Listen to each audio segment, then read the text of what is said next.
হরিচাঁদ ঠাকুর জগৎ জননী শান্তি মা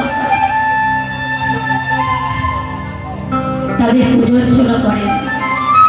সেই ঘরে জন্ম নিয়েছি, অনেক ভাগ্য করে পিতা মাতা পেয়েছি, আর অনেক ভাগ্য করে আপনাদের মতো সাধুগুরু বৈষ্ণব পাগল গোসাই সকলের চরণ ধুলি পেয়েছি।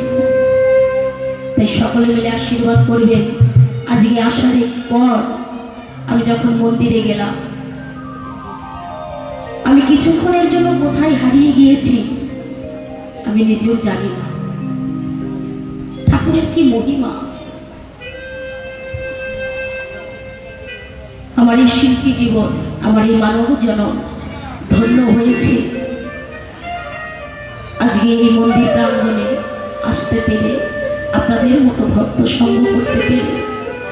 তাই সকলে মিলে একটু আশীর্বাদ করবে, যতদিন আমার এই দেহ পিঞ্জরায় আমার প্রাণ পাখি আছে, আমি যেন আপনাদের মতো ভক্ত সঙ্গ করতে পারি, আপনাদের চরণ ছাড়া যেন না হই। তাই এই শোনায় আবার প্রথম আমার ঠাকুরের একটি ছোট্ট বন্দনা। তাই কি বললেন, হরি বলো হরি বলো